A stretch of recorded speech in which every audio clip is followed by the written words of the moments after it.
Well, how about the Toronto Region Board of Trade here and all the work they do? Let's give them a round of thanks, Giles. And thank you, Giles, for going through most of my speech. How did he get that, team? I don't know how that happened. Great to be working with you here this morning, Giles, and your extraordinary team. It's going to be a great day for all of you folks, and I'm just honored to be able to kick it off. I'm here today with Chief Claire Saul, Mississaugas of the Credit, the important work and friendship that we have. And as these are your traditional lands, we honor your presence here today. And of course, you were already honored, but he's a dear friend and colleague, so it's good to have you here as well today. I know you had other things to do, but wanted to be part of something that I believe is a watershed moment in our government's history with respect to the Ring of Fire, with respect to legacy infrastructure policy options and such. For a region, ladies and gentlemen, that's near and dear to my heart, for Northerners, it's important to understand that this is a region of 800,000 square kilometers.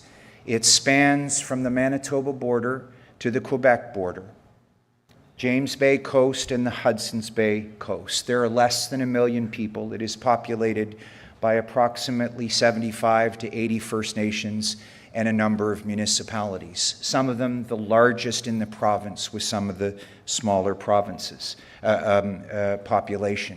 I say this for context. I always like to create a landscape for you. It's a beautiful place.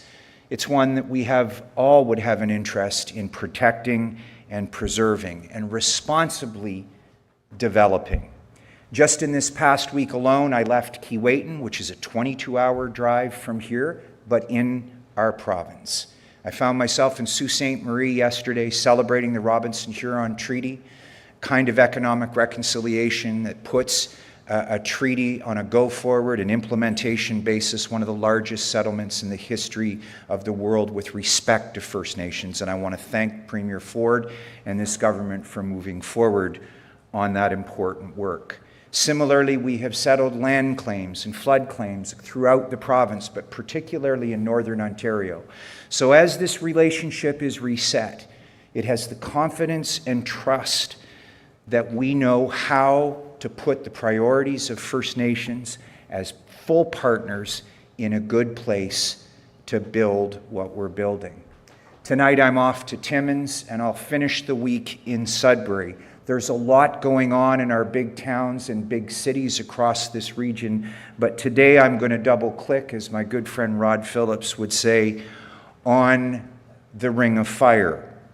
Before I get into that, into its heart and soul, the meat and potatoes as it were, I should say to you folks that across Northern Ontario there's a palpable enthusiasm going on around critical minerals writ large. We have extraordinary opportunities where we're partnering with First Nations in the far northwest of Ontario. Pikangikum First Nation and our government are working on building a bridge across the mighty Barrens River as we endeavor to access quantitatively and qualitatively one of the finest fiber baskets perhaps in the world, but with exclusive license to that forest, a UNESCO heritage site. It's that community and the Government of Ontario that will work and move forward with them to access that fiber basket, develop it responsibly.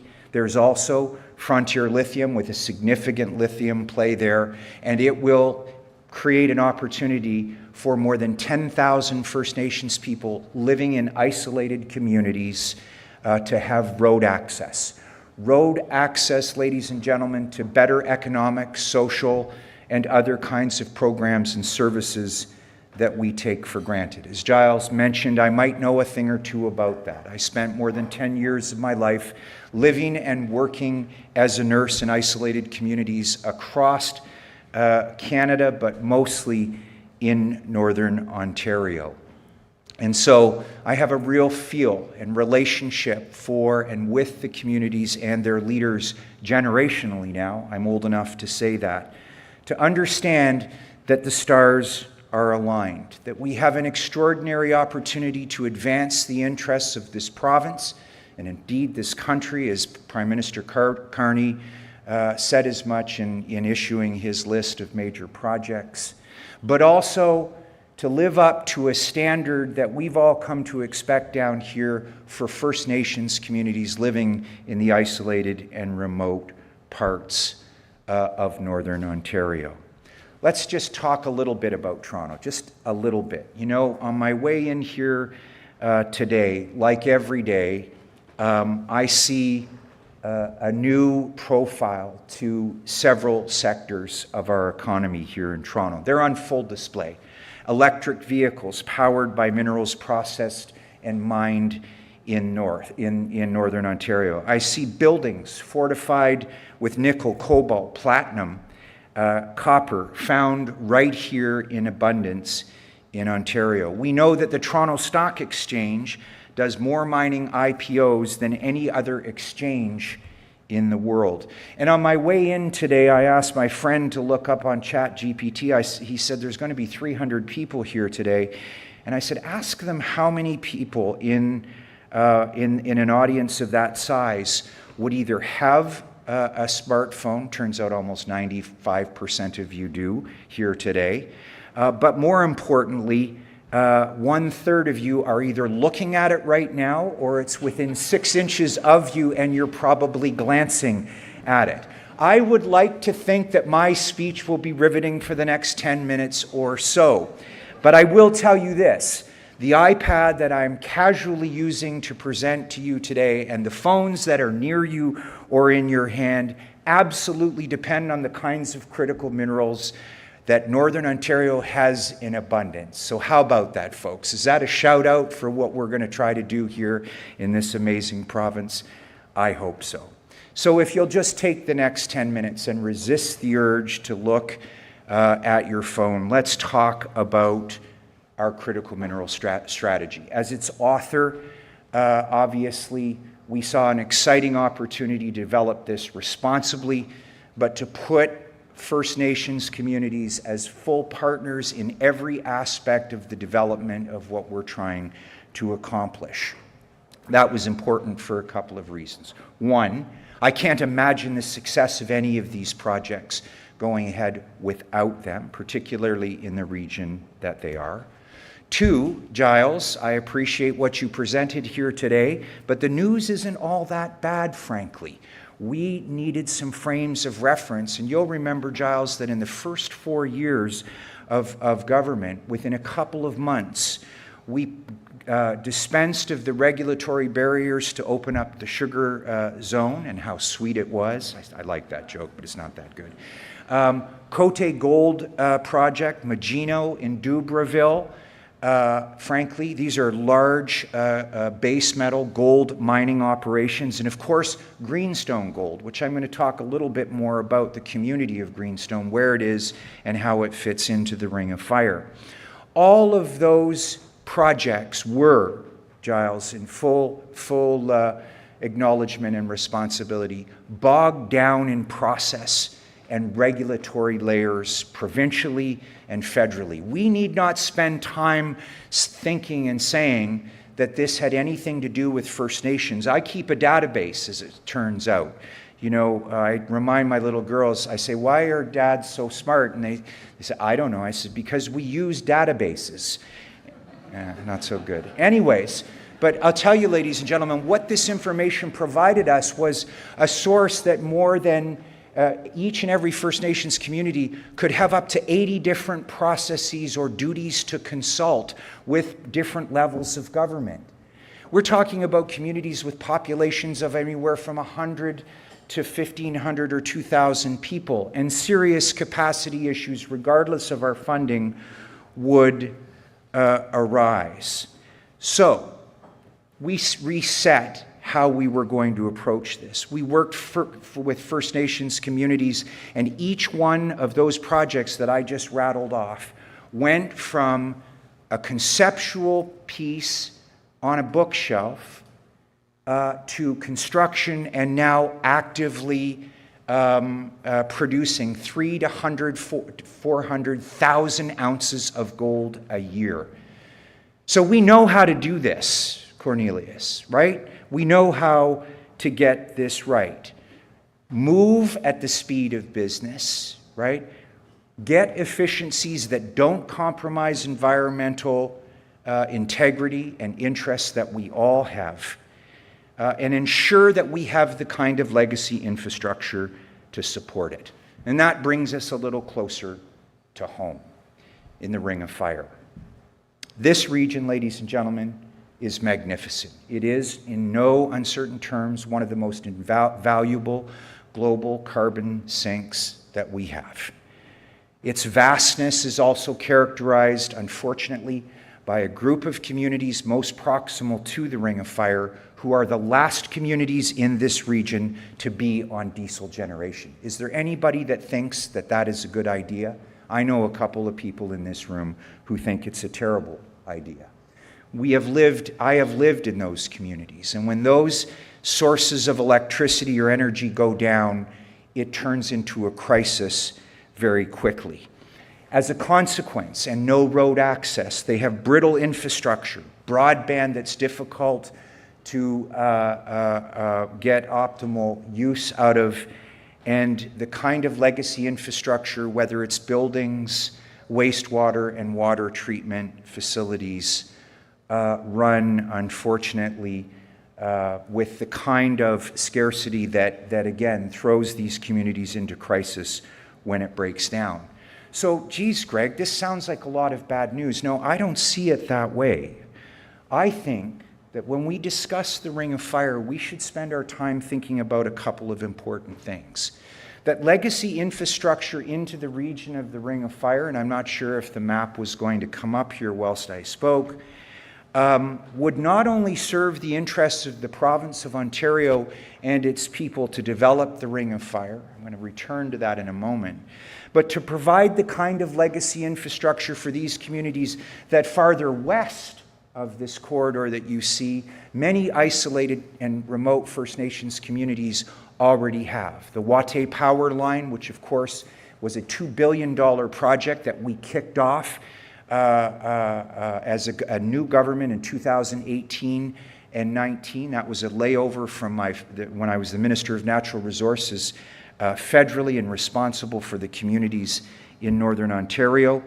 We got down to business and started to build that. The problem is, the challenge and then the opportunity is that corridor now represents an opportunity to bring clean energy into that region. And indeed, to the credit of our newly minted Minister of Energy and the great work that he's done quickly to bring electrification and optionality around local pellet capacity and the likes, as corridors will clear non-merchantable wood, clean energy locally to those communities. And so you start to put together in your mind the sense that this isn't just about building a mine. And in fact, some of us would think that thinking about it and building a mine in isolation is a recipe for disaster. And it is. It would be. But it's not going to be. Because, ladies and gentlemen, we're partnering with First Nations from the very beginning. Chief Cornelius Wabas here today and other partner communities have committed by shared partnership agreements and ones that are soon, you'll hear about very soon, to get into the business of leading the environmental assessments in that region, driven by and founded in principles and virtues and values of the First Nations who have been living in this region for nearly time immemorial. It's a great policy option for a province to think about, right? Making sure that those First Nations have access to the kind of modern infrastructure that, quite frankly, we take for granted. And finally, ladies and gentlemen, it would probably be the best environmental policy ever advanced by a sub-sovereign government in the government of Ontario to the world, to bring a credible plan to the fore that brings clean energy to those last half a dozen isolated communities who are without clean energy. A corridor for better social health and economic opportunity and hopefully prosperity. And again, advance the interests of building the Ring of Fire. Are we a little bit more confident about the prospect of what we're working on here? Ladies and gentlemen, I hope so. I know that through the media, we hear stories, and there is more work to be done with First Nations communities in that region. But I wanted to come today with a clear message that we are in the business of working with the municipalities and the First Nations communities most proximal to the corridor to prosperity to make sure that this is done right, that make sure it's done effectively, and make sure it's done efficiently. We can't do that without First Nation partners. And so, as you would see on the Highway 17 portion of the Trans-Canada as it splays out in our vast and beautiful region, this is really about building a corridor that is roughly the distance between Toronto and Montreal. And that from the moment you turn off of Highway 17, the Trans-Canada Highway, you start to understand that these small municipalities and First Nations communities need the kind of support from the private sector and governments, provincial and federal, to ensure that every aspect of this development is done right. I was there with the Premier in Greenstone proper. Some of you might know it as Geraldton, Ontario. The Greenstone municipality is, in fact, the second largest in land municipality in the province and has its lowest population. It is, in fact, comprised of a number of little towns that many of you may not have heard unless you visited that beautiful region. And of course, it is surrounded by First Nations communities immediately to Geraldton, and it is a corridor to Arrowland First Nation, a couple of secondary roads that then form the basis of our winter supply road. That would be the last policy piece that I would touch on as I move to some exciting news here for you this morning. The fact of the matter is that these roads are essential for winter road access for the isolated communities. These are roads that bring in supplies and materials for the next year's build. And because of the effects of climate change, no question about it, those winter roads have gone from 4 to 6 weeks back in my time when I was working as a young man and a nurse in those communities to as little as a couple of weeks. We need a plan, folks. We need a plan that builds all-season roads. I can't think of a community in Northern Ontario in its isolated parts that I haven't worked in and that is not accessible by road that doesn't need or want one. These are essential elements of a vision for policy that we have to pursue. So, that corridor that you see that leads into Geraldton and parts beyond has to start somewhere. And it becomes abundantly clear to you when you turn there that a couple of exciting things are happening, but a couple of other things need to happen. First and foremost, the McGeezy Plaza is being developed right there. This is a First Nations owned and operated plaza that will be a large service area for commodities and commercial services, the capacity for large machinery to stage there. I think they're even planning on a Tim Hortons donut place, if I'm not mistaken, and significantly upgrade the commercial capacity of Geraldton. And First Nations communities, AZA, Arrowland, Ganoogaming, and Long Lac 58 are leading that charge. We're putting in place the kinds of infrastructure right there that will ensure that that corridor, as it starts, has the right kind of business feel to it, led in partnership with First Nations from the minute you turn off into what we have framed 6 years ago. In fact, it was longer than that when I was federal, as a corridor to prosperity. But there's something missing.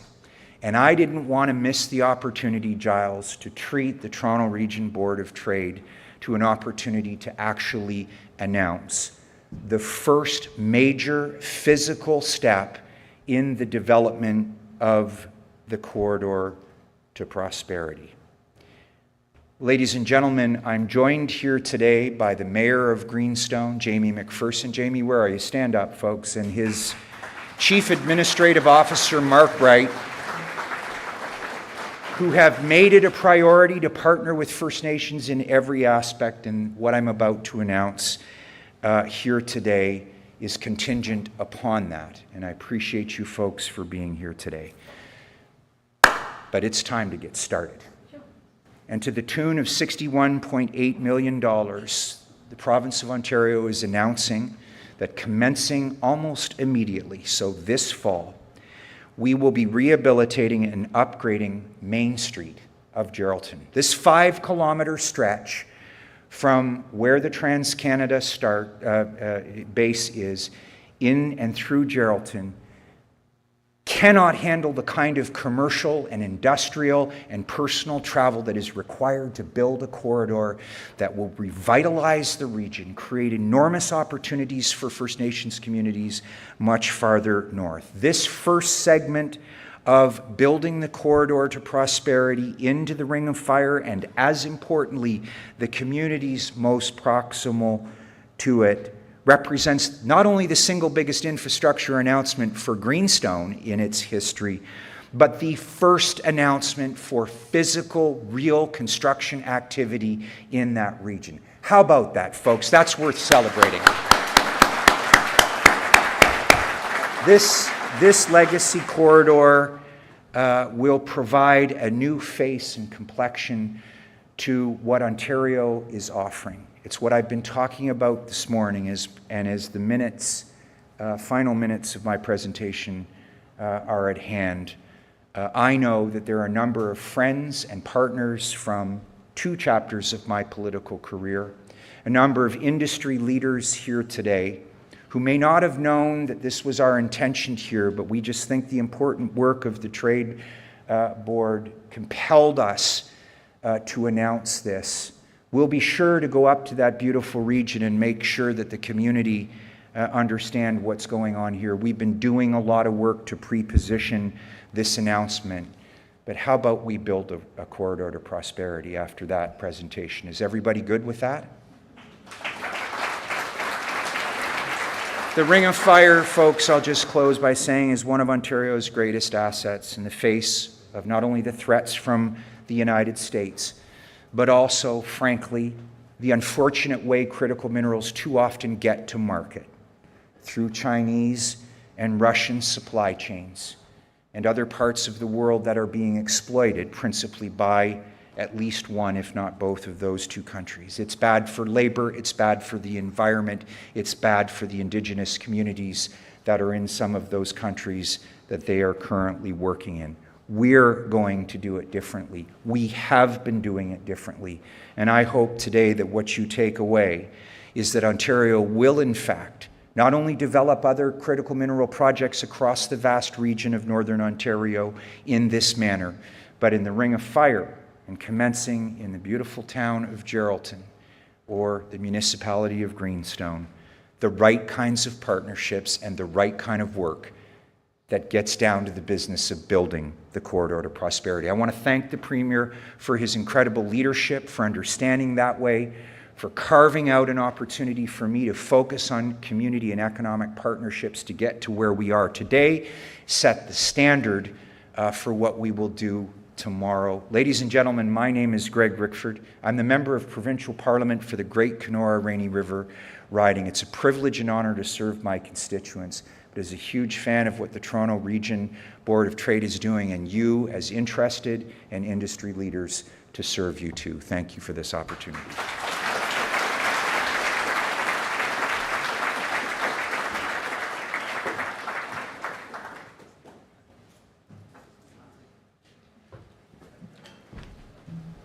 Thank you, Minister. And good morning. Just wanted to say, acknowledge my Indigenous brothers and sisters of the Greater Toronto Area for being here and enjoying the beauty and the bounty and the blessings of their homelands. My name is Michael Fox. I'm the founder and CEO of Indigenous Community Engagement. It's an honor to be here among you folks at this conference, Building Together Indigenous Business and Infrastructure, with the theme of the Ring of Fire. I think those of us that are in the loop in the Ring of Fire, I guess, understand that it's about not just critical minerals, critical infrastructure, but actually critical relations with the Indigenous communities. And there are folks in this room that understand that. I think the Minister, Mining and Energy, really appreciate you being here. And others like Mario, you're here, and Qasim Sadiq from SLAP, they know that if you're going to build mines anywhere in the far north, particularly in the Webakwe area, that you're not building mines. You have to build communities. You have to build capacity. You have to build partnerships, and everything's on the table. Around those partnerships for Webakwe, and they're open for business. And we got Gordon here at the table here, and he's in charge of the negotiations for lands and resources and setting up his master LP, limited partnerships, to those partnerships. So I just wanted to mention that. So I have the privilege today to moderate the fireside chat with the two highly respected leaders here. Chief Cornelius, if you want to come up, and as well as Honorable, is it just you or? Yeah, just, okay. I saw him stand up, I'm like, oh, something, okay. So we'll start. And I'm going to, for the organizers, I'm going to just see if we can get back on track with the time, and ask just a few critical questions on this. Please welcome.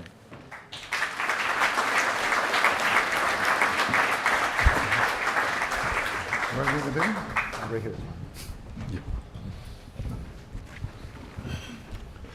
Test 1, 2. Does this work? It works. Very good. I just have to test it. Chief, the Ring of Fire discovery was 18 years ago.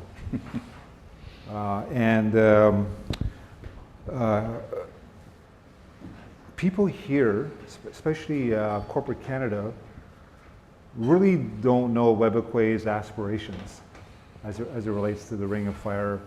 And I think it'd be insightful if you can share with the audience here, what is Webakwe's vision for itself as it relates to the Ring of Fire? Thank you, Mike. I'm glad to be here today to be part of this event. I represent Webakwe First Nation as a chief. I've been chief for the last 15 years with my community, and I'm grateful that my community has confidence in me, to be able to do things for the community. We've come a long ways. Webakwe is a community of less than 1,000 people, and we have 800 on reserve and 200 off reserve, mainly because of health and education as well. And we have so many issues that we need to deal with at the community level. But we do, like Webakwe First Nation has a vision of their community. We've been working, with our community members on developing that vision, developing a system that may, bring, our vision come to reality for our community. We have a reserve. Before our reserve, we were just a settlement, a community, people settling into one area to become a community, and then we came to be a reserve at some point, and then from there we had to work, on how we can, thrive on that reserve and using the resources that are on the land. So, when I got in as a chief back in 2009, That's when the Ring of Fire, was an explosion. When there was a lot of not mines, but what do you call those? Stake and rush, that. So that's what was happening there. So everything was new to me at that time, and from there on, I started working on trying to get a picture of what is taking place, and then we found out that this is one of our visions. That this is one of the things that will make our vision come to reality. With the potential of mining in our community, that could help us with our vision, because our vision is with the reservation that we have there, we have to somehow find ways to flourish on that reservation. And so what we did was we created a vision of a tier 1 and a tier 2 and a 3, where tier 1 is the reservation and a tier 2 is a protected area, and tier 3 is where we have mutual agreements with industry and also with government. So from there we work together to make sure that that any development that happens in our area will prosper our community and have opportunities for our members as well too, and our young generation. So we have a lot ways to go. We have so many challenges, and we are still looking forward to making sure that this vision happens for our community, and our community stands with us on that. So moving that we can continue to be a partner in any development that happens in the area, and we are open for working together. Thank you, Chief. Minister, you just heard what Chief just shared. How can Ontario support its Webequie's aspirations?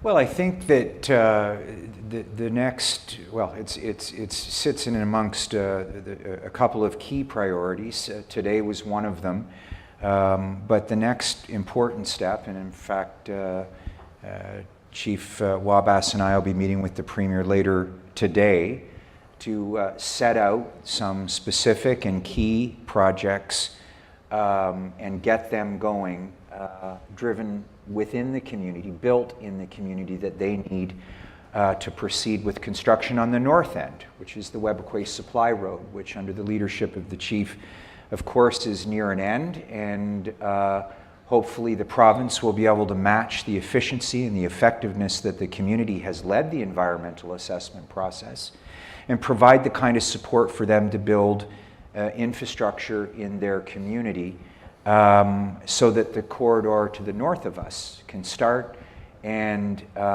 more than conceptually, we would have a road that is being under construction in the north and in the south. I would just close by saying, Michael, that folks, in the case of Webequie and so many other communities, mobilizing for the kind of work required to do construction projects of this size and scale comes down to building the kind of community building, multi-purpose facility to do that. I mean, Chief Wabass just happens to be the biggest Toronto Maple Leaf fan in the world, but he also envisions a multi-use facility that can create good recreation and health opportunities for the youth, but a facility that in the off seasons and parts of the building year-round can train people.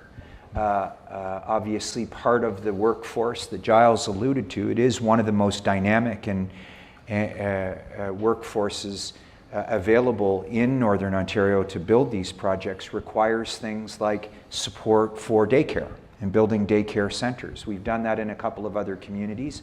But there are 3 or 4 things that Chief Wabass has on his mind that I suspect this afternoon will be discussed with the Premier and form the basis of the kind of agreement moving forward where we can get down to the business of putting shovels in the ground at the north end, otherwise known as the Webequie Supply Road. Mm-hmm. Thank you. Just maybe just one last, a couple questions, one for each of you guys. You know, Chief, like, you know, in the Indigenous nations, elders are highly regarded and listened to. What has the elders in your communities, what have they said to you and how they guide you today?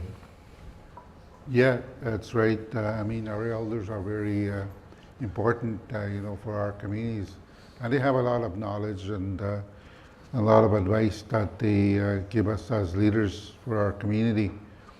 I know, you know, my elder, he's passed away now, but I still, you know, hold on to his advice to me, saying that, you know, that we have to continue working with industry, with government. We have to be open, you know, to be able to make things happen for our community. So our elders are very important, and I keep and listen to the advice that they give us, and I still keep on, you know, playing a role in how we can manage, you know, some of the advices that they gave us. So it's very important. Thank you. Our last question to you, Minister. What has the Premier said about the partner First Nations in the Ring of Fire? Well, look, I got an extraordinary opportunity in the wake of the last election to talk to the Premier about what this project really was. To the Chief's point, and to some of the discussion points I made earlier, this is not just about building an opportunity to access an exquisite, qualitatively and quantitatively, mining site, or sites plural. It is about the development of a region responsibly. And the only way, in my respectful view, based on my experience and my relationships with the leadership and generations of young people who I have an interest in ensuring have the promise of economic prosperity and better overall health, that this is about community and economic partnerships. We have some companies in here today that have come forward to myself and Chief Wabass and other First Nations and said, look, we think the model that the Premier and the way that he's thinking about this is the only way that this can be done. So stylizing my portfolio by adding economic reconciliation has given me a number of different tracks, as I said earlier, to set these relationships in a good place to build the kind of infrastructure even here in southern Ontario with First Nations, but in particular for the purposes of today's discussion, north. And that is about community and economic partnerships. Make no mistake about it, if we don't get that right, mining cannot come after that. And as I said before, we have a frame of reference. We have done this efficiently and effectively when we make sure that we're doing more than just, I don't know how many lawyers are in the room here, we move beyond impact benefit agreements. We start to talk about sovereign wealth funds. I'm still thinking about it over there, Joe. And the Indigenous Opportunities Fund to the tune of $3 billion, which will not only provide capital for First Nations to be economic and community partners, but also hopefully to leverage that as instruments that can draw from the private sector and make that those amounts quantifiably more to not only build the legacy infrastructure required to support what we need to access this area and other parts of Northern Ontario, far Northern Ontario, but to also ensure that First Nations communities and or their businesses are full partners. I think that's a more comprehensive and sensible way to think about it. And I would just close, Michael, by saying, you know, I mentioned the bridge into Pikangikum and the communities beyond. A bridge costs $35 to $50 million to build in an isolated part of Northern Ontario. And the only workforce that we have available there, frankly, are members of those First Nations communities most proximal to the project. So building capacity and training, as you alluded to in your opening remarks before we set to this panel, are other areas that the Premier has, under his leadership, has envisioned and put skin in the game by announcing the kinds of resources we believe that will fuel and inspire young people to get into Red SEAL training, heavy machinery operation, but also in the other fund to be involved in capacity of building legacy infrastructure, designing it, and to participate in the development of resource activities like mining. And those are the 3 tranches of funding that were announced in the wake of our last election and in pre-positioning through a budget what we're committed to in the years going forward. Thank you. And thank you for joining us this morning. And perhaps we can give us a little round of applause for their insight. And,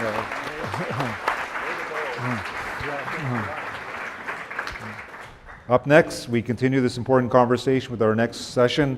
I'm pleased to announce our moderator, Alina Tuin. Is she here? Alina? There you go. Please join me. She's the Chief Strategy and Operations Officer for Building Ontario Fund. Alina will guide the discussion, so please help me.